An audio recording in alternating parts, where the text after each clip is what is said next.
بنی اسرائیل میں یہودا کے علاقے میں آ کر یہاں حملہ کرتے ہیں اور اس کو جو ہے وہ اپنا اسیر بنا لیتے ہیں. تو یہاں پر بادشاہ بھاگ گیا، اس کے لوگ مارے گئے، وہ بھی زخمی ہو گیا یا اندھا ہو گیا. تو پھر ایک اور شخص ہے جس نے یہ بک لکھی ہوئی ہے، یرمیہ، وہ بھی وہاں موجود ہے. اس کے بارے میں زیادہ ڈیٹیل میں نہیں پتہ چلتا کہ وہ ان کے ساتھ کہاں پر رہا، لیکن ہمیں یہ پتہ ہے کہ وہ یروشلم میں بادشاہ کے محل کے صحن میں جو کنواں تھا اس میں قید تھا. تو جب یہ لوگ اندر گئے ہیں، یہ سردار جا کے پھاٹک پر بیٹھے ہیں، تو پھر انہوں نے اندر جو ہے وہ جا کر صورتحال کا جائزہ لیا ہے. تو وہاں سے لوگ جو تھے ان کے فوجی یرمیہ کو کنویں سے نکال کر لائیں. وہ کیچڑ میں آدھا دھسا ہوا ہے اور کیا ہے اس کو ایسے سائڈوں سے باندھا ہوا تھا دونوں ہاتھوں سے، اور پھر کیا ہے وہ وہاں موجود ہے. تو انہوں نے پوچھا ہے کہ تم کون سے ملک سے ہو؟ کہتا ہے میں یہودی ہوں. انہوں نے کہا کہ تمہارے ہی بادشاہ نے، یہودی بادشاہ نے تمہیں کیوں قید کر رکھا ہے؟ اور یہاں پر وہ ایک جو ہے وہ جوان آدمی ہے، کوئی بوڑھا شخص نہیں ہے یا کوئی جو ہے وہ ایسے جنگجو آدمی بھی نہیں لگتا. تو کہتا ہے کہ میں نے ان کو بتایا تھا کہ بابل کی فوج یا بابل جو ہے وہ تم پر حملہ کرے گا اور تمہیں اس اسیر بنا لے گا. کہتے ہیں تمہیں کس نے بتایا تھا؟ کہتا ہے مجھے خدا نے بتایا تھا، یہوہ خدا نے.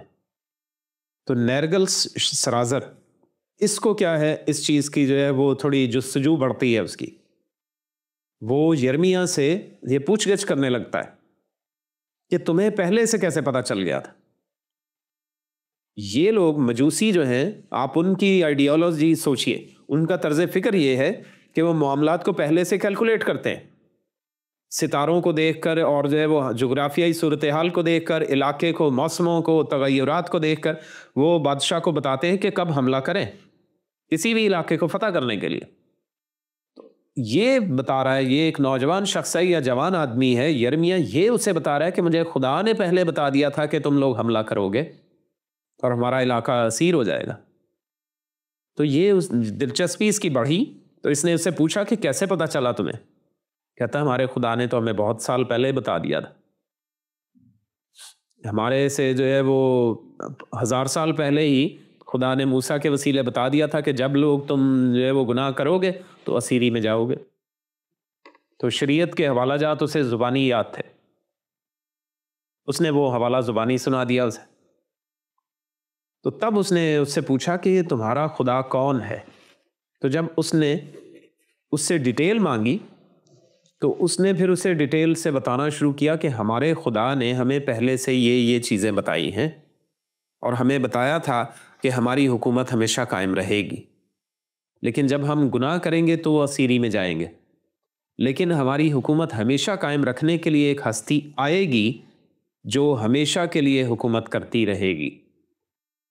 اس کی زندگی کا اختتام نہ ہوگا اور اس کی حکومت کا بھی خاتمہ نہ ہوگا، کیونکہ جس کی حکومت کبھی ختم نہیں ہوتی یا تا ابد رہے گی، جب تک وہ خود غیر فانی نہ ہو تب تک اس کی حکومت کیسے غیر فانی ہو سکتی؟ یعنی اس کی حکومت تبھی جو ہے وہ ہمیشہ قائم رہے گی جب وہ خود ہمیشہ قائم رہے. وہ خود بادشاہ موجود رہے گا تو اس کی حکومت بھی بادشاہت قائم رہے گی. اس وجہ سے ہمارا ایک بادشاہ آئے گا جس کی حکومت ہمیشہ کے لیے قائم رہے گی. اس کی دلچسپی بڑھتی ہے. نیرگل سرازر اس سے مزید جو ہے وہ جاننا چاہتا ہے. تو پھر لکھا ہے کہ جو ہے وہ اس کو پھر مصر میں لے گئے. نیرگل سرازر بھی وہاں پر گیا. تو نیرگل سرازر کو یہ پھر تفصیلاً جو ہے وہ شریعت کی بہت سی باتیں، کیونکہ تمہار اس کے پاس تھے، اپنی کتاب اس کے پاس تھی لکھی ہوئی، تو وہ ساری چیزیں اور پرانے عہد نامے کی بہت سی کتب جو اس سے پہلے موجود تھی وہ ساری اس کے پاس موجود تھی. یہ اس میں سے مسیح کے بارے میں، جو آنے والے مسیح کے بارے میں نبوتیں تھیں، وہ اس نے مارک کی ہوئی ہیں، اس نے وہ اس کو دکھائی. یہ خود بہترین کیلکولیشن کیا کرتا تھا. تو تب اس کو جو ہے وہ نیرگل سرازر کو سمجھ آئی. تو وہ اس نے کہا کہ ہمارا بادشاہ جو ہے وہ تو ہمیشہ موجود نہیں رہے گا، وہ تو بوڑھا ہو رہا ہے، وہ تو ختم ہو جائے گا، لیکن تم کہتے ہو کہ تمہارا بادشاہ جو ہے وہ ہمیشہ کے لیے قائم رہے گا. وہ ابھی آیا بھی نہیں، تو وہ تو کبھی نہیں مرے گا. اور پھر تمہارا خدا جو ہے وہ کیسا خدا ہے کہ جو پہلے سے راز کی باتیں بتا دیتا ہے. تو تب یرمیہ ایک بات اسے کہتا ہے، یرمیہ 33ویں باب کی 2 آیات اس کے سامنے دہراتا ہے کہ خدا نے مجھ پر یہ بات ظاہر کی تھی. کیسے؟ یرمیہ 33واں باب اس کی 2 اور 3 آیات. خداوند جو پورا کرتا اور بناتا اور قائم کرتا ہے، جس کا نام یہوہ ہے، یوں فرماتا ہے کہ مجھے پکار اور میں تجھے جواب دوں گا، اور بڑی بڑی اور گہری باتیں جن کو تو نہیں جانتا تجھ پر ظاہر کروں گا. تو یہ بات جب یہ یرمیہ کہتا ہے تو کہتا ہے کہ میں نے خدا سے جب یہ بات سنی تو پھر میں نے خدا سے مانگنا شروع کر دیا کہ مجھ پر گہری گہری باتیں ظاہر کر، جن باتوں کو میں نہیں جانتا وہ مجھ پر ظاہر کر، اور مجھے بتا کہ ہماری جو حکومت ہے یا ہمارا جو بادشاہ ہے وہ کب آئے گا. تو خدا مجھ پر بہت سی باتیں ظاہر کرتا ہے، کیونکہ خدا نے کہا ہے کہ میں یہوہ ہوں اور مجھے پکار تو میں جواب دوں گا. تو جو وہ کہتا ہے وہ کر کے دکھاتا ہے، کیونکہ اس نے پہلے کہا ہے جو پورا کرتا، بناتا اور قائم کرتا ہے وہ فرماتا ہے. تو اس وجہ سے مجھے اس کی باتوں کا 100% سے بھی مجھے اپنی زندگی سے زیادہ اس کی باتوں پر یقین ہے کہ جو کچھ اس نے کہا ہے ویسے ہی ہوگا اور ویسے ہی ہو رہا ہے. اس نے مجھے کہا تھا کہ تجھے مصر جانا ہے، دیکھو میں آج تمہارے ساتھ مصر میں ہوں اور میں یہیں پر اپنی زندگی کے دن پورے کروں گا. تو تب نیرگل سرازر جو ہے یہ زرتشت کو ماننے والے، شیروں کو جو ہے وہ ماننے والے، اور اس طرح سے یہ کیا کرتے تھے کہ یہ بہت سی یعنی اور بھی چیزوں کو ماننے والے تو تھے، لیکن یہ زیادہ تر آگ کی پوجا کرنے والے تھے. یہ زرتشت کو ماننے والے، یہ مجوسی، یہی جو تھا اس نے کہا کہ آگ تو سب کچھ ختم کر دیتی ہے. تو یرمیہ اسے کہتا ہے کہ ہمارا خدا جو ہے وہ آگ سے بھی زیادہ جو ہے وہ بڑھ کر ہے، وہ آگ سے جواب دینے والا خدا ہے. اسے ایلیا کے بارے میں بتاتا ہے، اسے موسیٰ کے بارے میں بتاتا ہے کہ اس نے آگ وہاں پر نازل کی تھی. پھر سلیمان نے جب ہیکل بنوائی تھی تو اس نے قربانیاں جب مذبح پر رکھی تو سب کو آگ سے بھسم کر دیا تھا اور آسمان سے آگ اتری تھی. تو جب یرمیہ نے اسے بتایا کہ ایلیا کو خدا نے آتشی رتھ میں اوپر اٹھا لیا تھا، آگ کی رتھ میں اٹھا لیا تھا، تو وہ حیران ہو گیا. اس نے کہا کہ ہمیں پھر اس خدا کو ماننا چاہیے.